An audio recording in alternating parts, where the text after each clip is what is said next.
Welcome to your Mobile Elevating Work Platform Operator Training Program. This program is intended to help you develop safe operating practices when using scissor lifts, self-propelled booms, portable work platforms, trailer-mounted booms, and self-propelled vertical lifts. This presentation should be used with a participant's guide, which you should have received from a course trainer. The operator training is designed to be general in nature since it covers safe operating principles and practices for most types of mobile elevating work platforms. Once you have completed this program, you don't have to retake this course again to operate a different type of aerial platform. All you need is familiarization on the specific aerial platform from a qualified person. Complete information on the specific model that you plan to operate can be found in the operator's manual that is always stored on the machine. Always read and follow the appropriate operator's manual for the aerial platform you are learning to operate. Should you have any questions or find you don't fully understand any subject covered in this presentation, please discuss them with your trainer. We've divided this video into 5 sections. Section 1 covers the terminology and applications of the various types of MEWPs. Section 2 deals with the responsibilities of all parties associated with the operation of MEWPs. Section 3 deals with learning how to identify and avoid safety hazards. In Section 4, we discuss the 5 key concepts of safe machine operation. And finally, in Section 5, we'll review what you need to do for your proficiency demonstration to become a qualified mobile elevating work platform operator.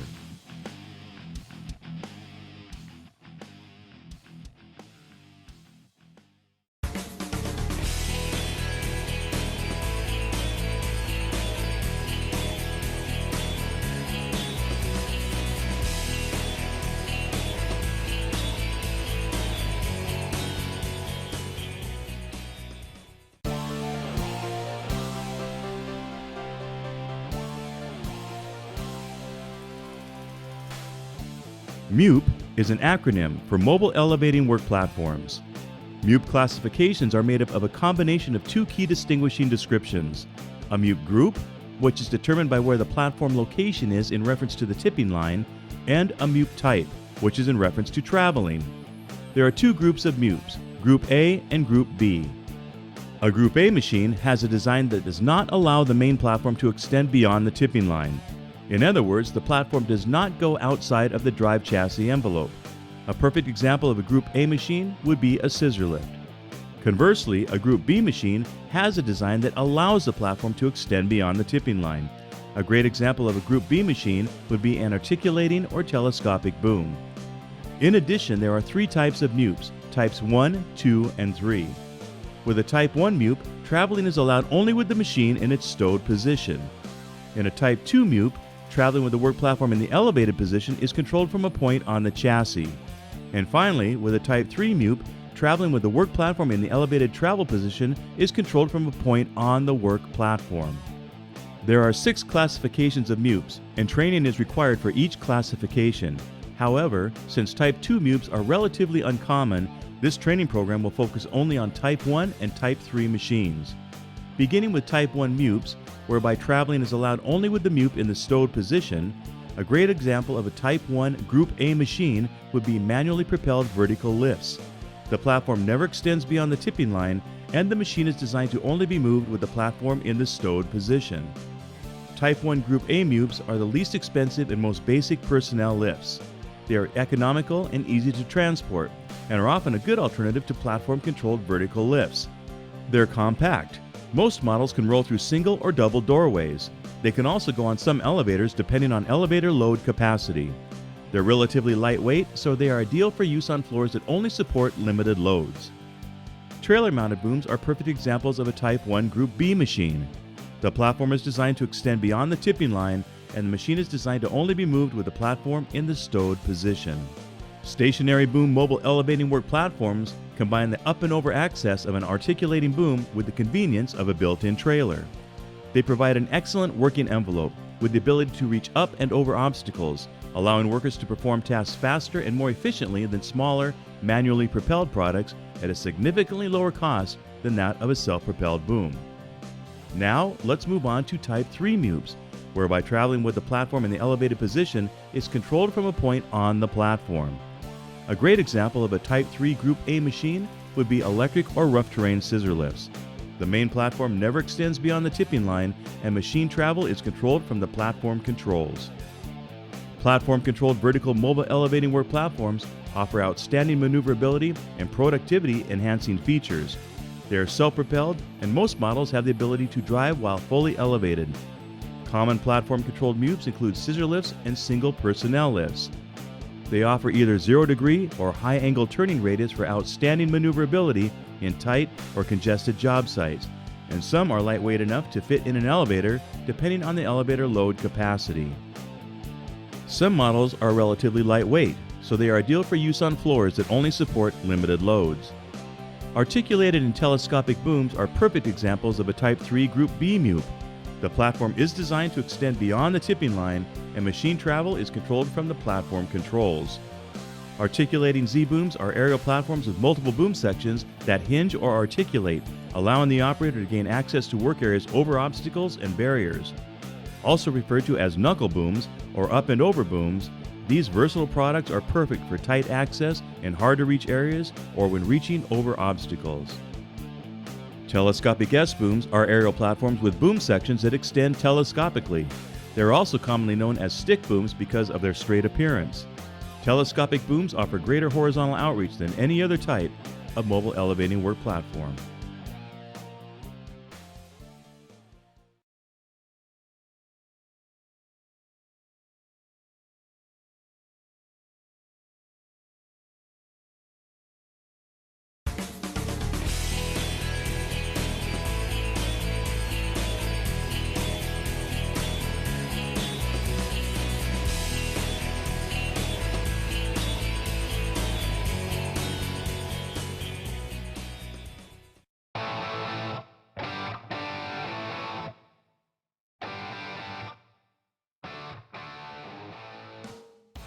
Standards organizations worldwide are calling for clear training on who is responsible for what when operating mobile elevating work platforms, commonly referred to as MEWPs. In the United States, the standards are established by the American National Standards Institute, or ANSI. The recognized standard for mobile elevating work platforms is ANSI A92. ANSI A92 standards are enforced by the Occupational Safety and Health Administration, or OSHA. Per ANSI A92, the user must designate a qualified person to monitor, supervise, and evaluate operators on a regular basis to ensure their proficiency.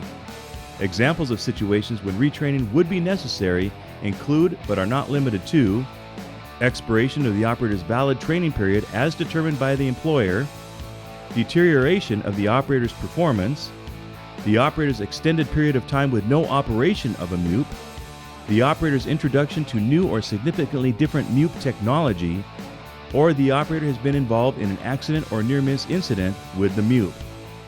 Much like ANSI in the United States, the Canadian Standards Association, or CSA, has published Canada's governing standard, CSA B354, for mobile elevating work platforms, which also establishes the safety requirements related to the elements of design, operation, and maintenance of MEWPs. CSA B354 standards are enforced by OHS, which is similar to OSHA in the United States and other provincial authorities. Since each province has their own OHS, it's important to be familiar with those rules and regulations that apply to the safe operation and maintenance of the MEWP. Per CSA B354, the operator must be trained or retrained as necessary to keep the level of proficiency at an acceptable level. Examples of situations when retraining is necessary include, but are not limited to, expiration of the valid training period which shall not exceed 5 years, deterioration of proficiency, follow an accident or near-miss incident while operating or using a MEWP, a condition in the workplace changes in a manner that could affect the safe operation of the MEWP, or new MEWP technologies and working methods. In Europe, CE approval is required for MEWPs and training varies by country.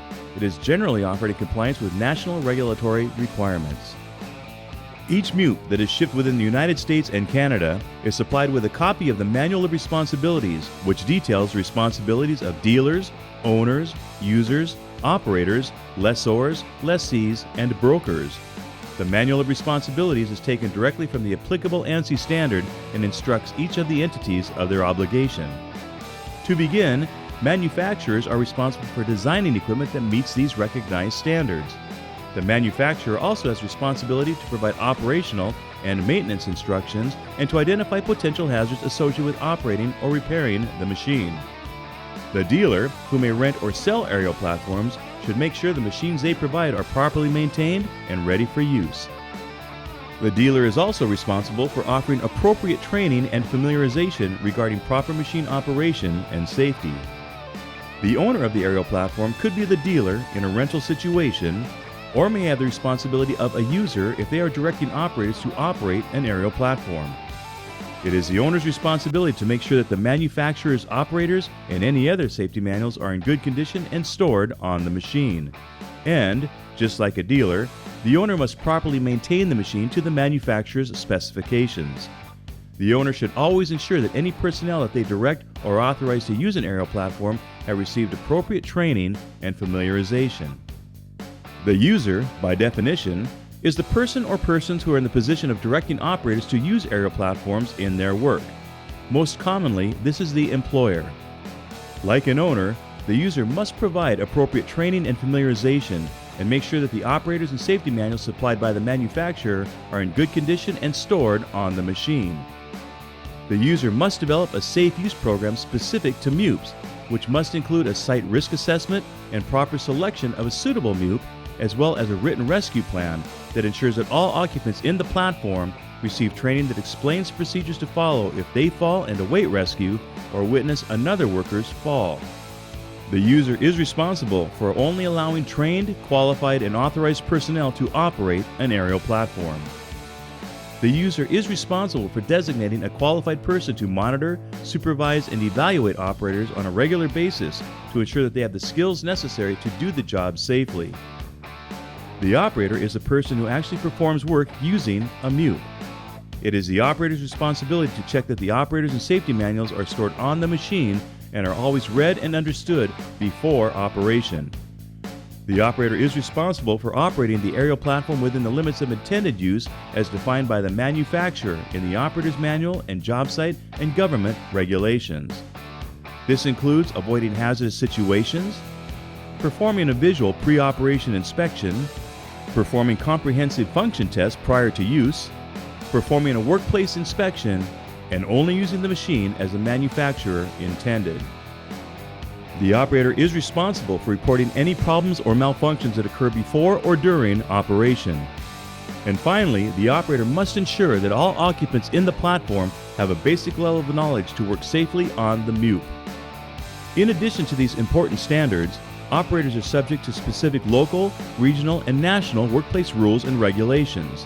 So please, check with the appropriate safety organizations for specific information that would apply to you. Along with the operator's manual, a copy of the ANSI Manual of Responsibilities is included with every machine shipped in the United States and Canada. These manuals, and any other safety manuals provided by the manufacturer, are considered a permanent part of your machine and must remain with the machine at all times. Consult these manuals when you require specific information for your model of mobile elevating work platform.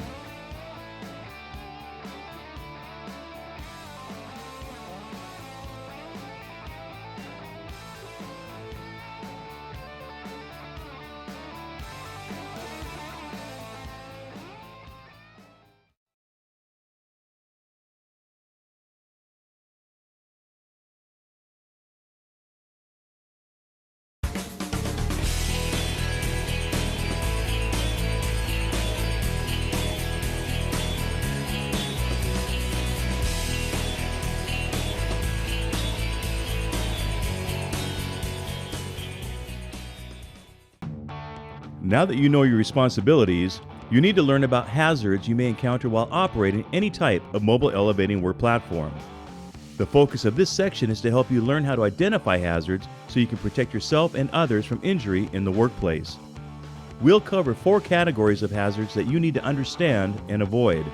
They are tip over, fall, collision, and electrocution hazards.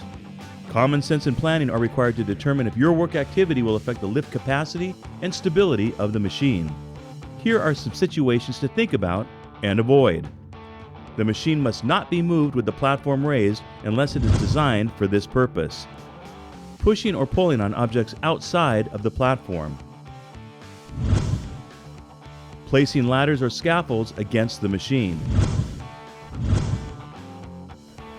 operating the equipment on unlevel or unstable ground conditions,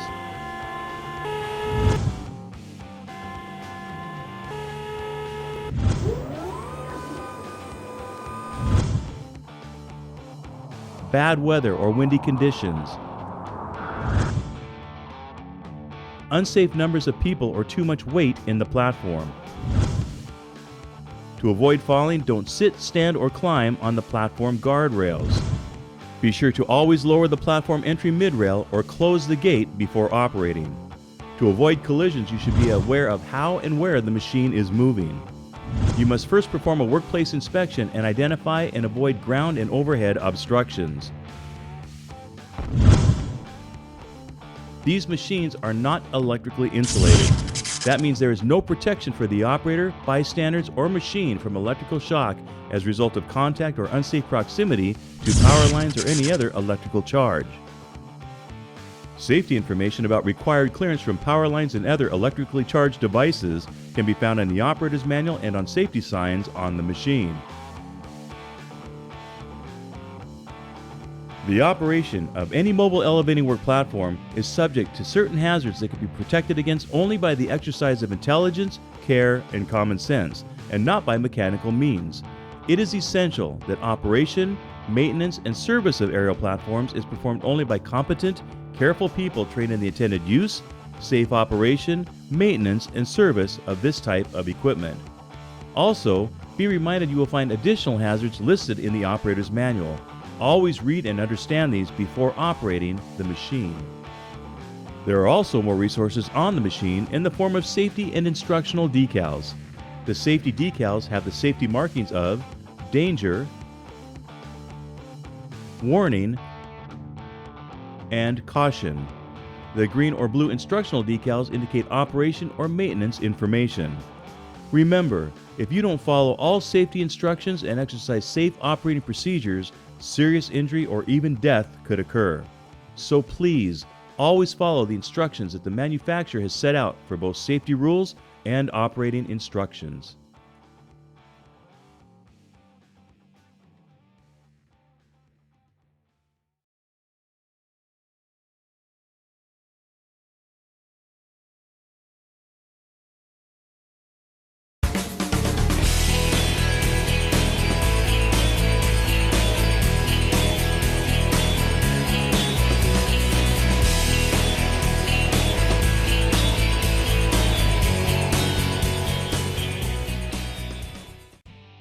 There are 5 key concepts of safe machine operation, all of which you will find outlined in your operator's manual. They are: avoid hazardous situations, always perform a pre-operation inspection, always perform function tests prior to use, inspect the workplace, and only use the machine as it was intended. These principles, if followed in sequence, will help you to operate the mobile elevating work platform safely and efficiently. The first key concept for safe machine operation is knowing how to avoid hazardous situations. Proper training and common sense will help you to avoid hazardous situations associated with operating a MEWP. You must be able to recognize and avoid potential tip-over, fall, collision, and electrocution hazards, as well as any other hazards that may exist. It is critically important before you even get near the work environment or the machine to know what kind of hazards to be looking for. A second key concept for safe machine operation is the pre-operation inspection. This is important because very often you may not know if the machine has been damaged or modified or if it's been properly maintained. This visual inspection is designed to keep the operator out of harm's way by discovering if anything is apparently wrong with the machine before the operator performs the function tests. You're looking for things like modifications, damage, loose or missing parts, and hydraulic or other fluid leaks. Your operator's manual has a complete checklist of items you need to inspect. Let's look at a few examples that apply to MEWPs. Limit switches, platform condition,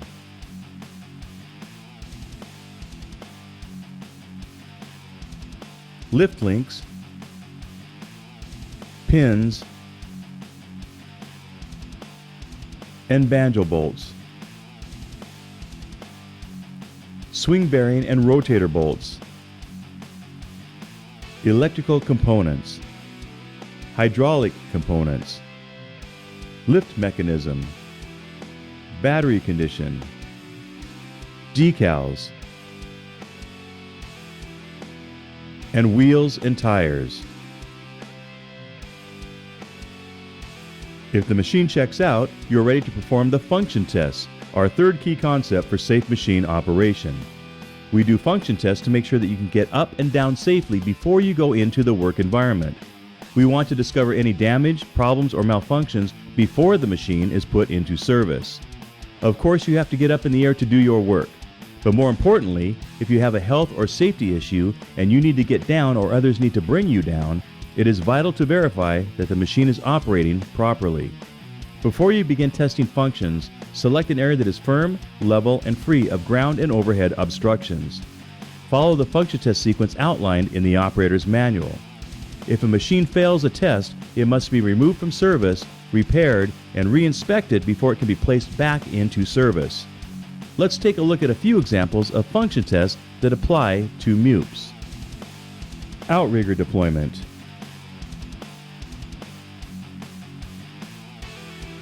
Outrigger interlocks.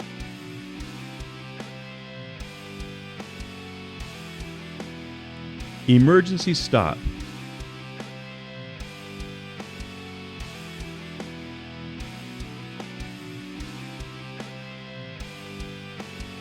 Tilt alarm.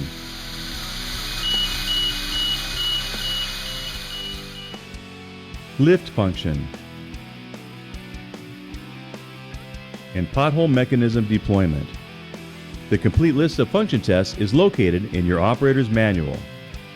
Our fourth key concept for safe machine operation is the workplace inspection. Earlier, we learned how to identify some of the hazards that can be encountered on a job site, such as tip over, fall, electrocution, and collision hazards. Now, as you move on to the work site, you can see what circumstances will contribute to hazardous situations. If these hazardous situations present themselves, remember, it's your responsibility as an operator to identify and avoid all hazards and report them to your employer so that they can be properly addressed. Keep your eyes open for drop-offs and holes. Floor obstructions and hazardous locations. Overhead obstructions. Electrical conductors. Wind and unsafe weather conditions. Other workplace hazards are listed in the Operators and Responsibilities manuals. There may be others, so always make sure that you have identified all potential hazards and know how to avoid them before moving the aerial platform into the workplace. It is also important to note that you, as an operator, have an obligation to inform the user or owner if a work environment contains even one thing that will prevent you from safely doing your job. The fifth key concept for safe machine operation is to only use the machine as it was intended. The operating instructions section in the operator's manual provides instructions for each aspect of mobile elevating work platform operation. It is the operator's responsibility to follow all the safety rules and instructions in the responsibilities and operators' manuals. MEWPs are designed to lift people and their tools to overhead work locations. The operator's manual will indicate if the MEWP can be used to lift materials. Using the machine for anything other than the activity specified in the operator's manual could result in death or serious injury. Only properly trained and authorized personnel should be permitted to operate a mobile elevating work platform.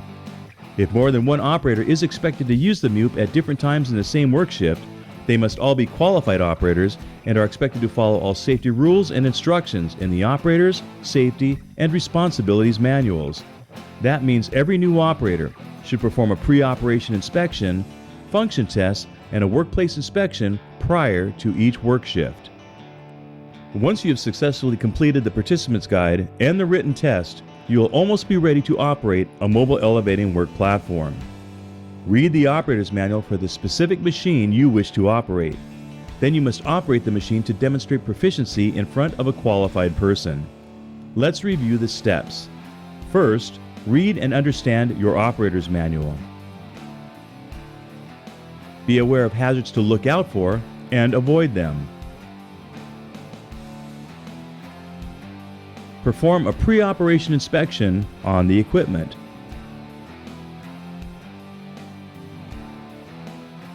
Perform function tests prior to use. Inspect the workplace for unsafe conditions and familiarization. And only use the machine as the manufacturer intended. We know you can succeed, but it's up to you. Thank you for paying attention, and be safe out there.